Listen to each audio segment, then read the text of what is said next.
Tendo examinado então a unidade de seleção, gente, só falta uma última tarefa para esse nosso curso de processos evolutivos. Dá uma olhadinha em alvo de seleção, ou seja, quem sofre a seleção.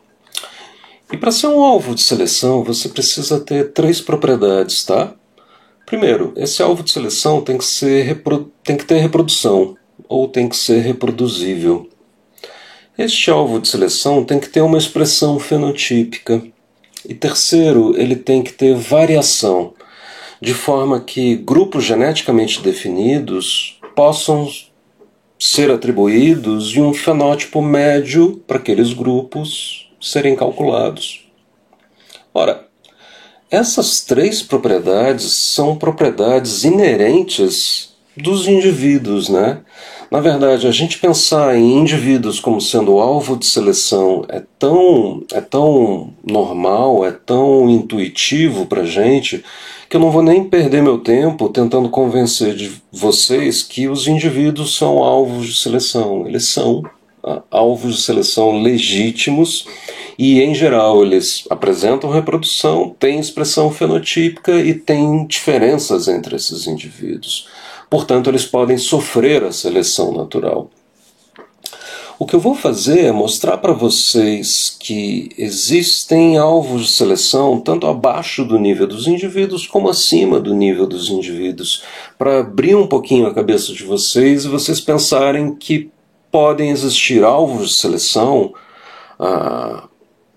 que estão sofrendo seleção abaixo do nível do indivíduo ou acima do nível do indivíduo, tá? E para exemplificar abaixo do nível do indivíduo, eu vou pegar um fenômeno apenas, impulso meiótico. O impulso meiótico é um desvio da segunda lei de Mendel, na qual você espera que a segregação independente dos alelos, certo? Tanto dentro de um locus quanto entre los. Primeira e segunda lei de Mendel, né? No impulso meiótico, existe uma produção não mendeliana dos gametas nos heterozigotos, seja na própria formação do gameta, seja na sua capacidade de fecundação. Então você espera num heterozigoto que 50% de azão seja produzido e 50% de azinho seja produzido, mas com o impulso meiótico pode chegar ao extremo de você produzir 99% de azão e apenas 1% de azinho. Como é que isso funciona na prática? Vamos dar uma olhada no complexo T em camundongos. O complexo T em camundongos é uma região de 20 centimórgãos do cromossomo 17 e constitui 1% de todo o genoma dos camundongos, tá? Usualmente difere do alelo T maiúsculo por ter 4 inversões diferentes, inversões cromossômicas, que suprimem a maior parte da recombinação nessa região. Lembre-se que uma inversão cromossômica vai produzir uma alça durante o pareamento na meiose, tá? E isso daqui pode gerar problemas se você começa a acumular muitas inversões numa mesma região. Você começa a ter que formar tantas alças que o pareamento entre as cromátides irmãs fica impossível e você suprime a recombinação naquela região, tá bom? Então tem uma pequena região central sem inversões, com genes candidatos nesse complexo T, que influencia a mobilidade do espermatozoide, a capacitação, que é um processo de mudança na membrana do esperma, a motilidade e o metabolismo, tudo isso crítico para a fertilização, tá? A ligação à zona pelúcida do ovócito, a ligação à membrana do ovócito e, finalmente, a penetração do ovócito. Então, repare que tem um grupo de genes funcionalmente relacionados à reprodução, à fertilização, que estão nessa região. Muito bem. O que acontece? Tem uma distorção de segregação, um impulso meiótico nesse complexo T. Tem extensiva epistase, porque esses genes interagem para a fertilização, e forte seleção nesses genes. Essa combinação faz com que esses 20 centimórgãos se comportem como uma unidade de seleção. Ela responde à seleção como se fossem 2 alelos, o alelo T minúsculo e o alelo T maiúsculo. E a gente pode tratar essa região inteira com todos esses genes como se fosse um supergene com dois alelos, o T minúsculo e o T maiúsculo. O alelo T minúsculo em camundongo é letal quando em homozigose Tzinho. Mas quando está no heterozigoto, o heterozigoto vai produzir 99% do tempo gametas que são Tzinho e que vão chegar à fecundação. Em outras palavras, tem uma distorção de segregação muito grande, tá claro? Então, o Tzinho é fortemente favorecido por impulso meiótico, porque se o cara é heterozigoto, 99% dos gametas produzidos vão ser Tzinho.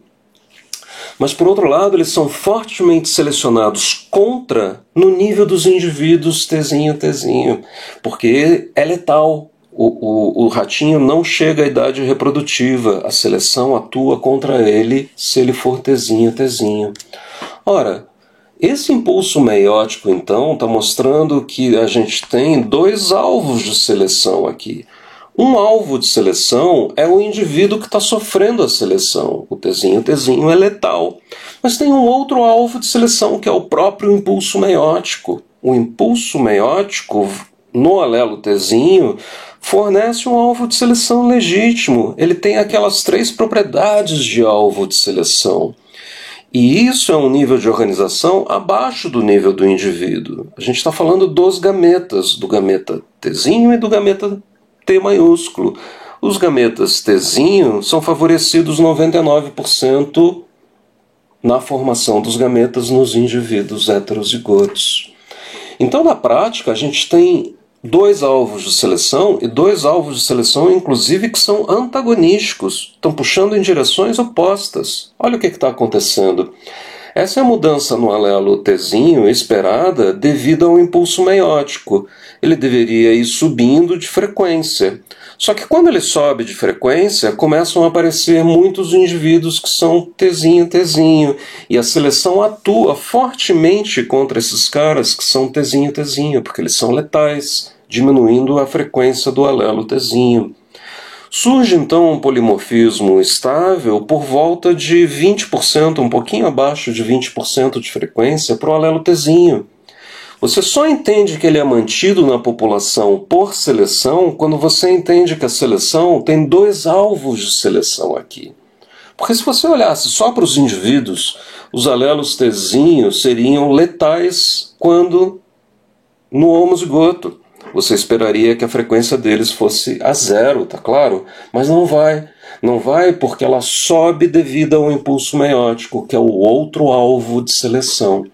Então repara que a gente tem 2 alvos de seleção, o próprio alelo Tzinho e os indivíduos que são Tzinho, e temos uma unidade de seleção, que é o alelo Tzinho e o alelo T maiúsculo, gente. Essa região de 20 centimoga, na verdade, é alvo e unidade ao mesmo tempo, tá claro? Então essa separação entre quem sofre a seleção e quem responde à seleção é algo que clareia muito o meio de campo da biologia moderna. E pouca gente fez essa distinção tão clara como Alan fez lá na década de 70. Tá bom? Eu vou só mostrar mais uma coisa para vocês, que é alvos de seleção acima do nível de indivíduos. Ora, vamos pensar no seguinte: a aptidão darwiniana tem 3 componentes maiores, 3 coisas que compõem a aptidão. A viabilidade dos indivíduos, que é uma propriedade individual principalmente, o sucesso no acasalamento e a fertilidade. Repara que o sucesso no acasalamento e a fertilidade, esses 2 últimos, não são fenótipos ocorrendo apenas no nível dos indivíduos, mas sim inerentemente envolvem interações entre indivíduos. Exemplo, nos papagaios e araras eles formam casais pela vida inteira. Eles só se reproduzem com aquele indivíduo. Eles não irão se reproduzir com nenhum outro indivíduo. Eles formam casais monogâmicos pela vida, permanecem até morrer. Tá claro? Ora, a fertilidade, o sucesso no acasalamento depende da interação destes 2 indivíduos. Isso pode fornecer alvos de seleção acima do nível do indivíduo.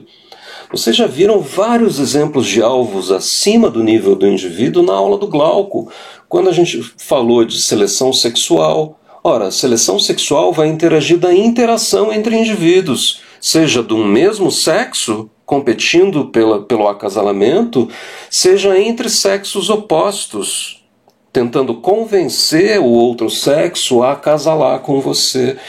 Ora, isso é inerentemente alvos de seleção acima do nível do indivíduo. Então repara que alvos de seleção, a gente tende a pensar no indivíduo, mas a gente também pode encontrar alvos de seleção acima do nível do indivíduo e abaixo do nível do indivíduo. E isso encerra a nossa aula de unidade de seleção e alvo de seleção e esse curso de processos evolutivos no ano de 2020, num ano de peste muito difícil para todos nós, e eu espero que tenha sido bastante proveitoso para todos vocês. Abraço, galerinha.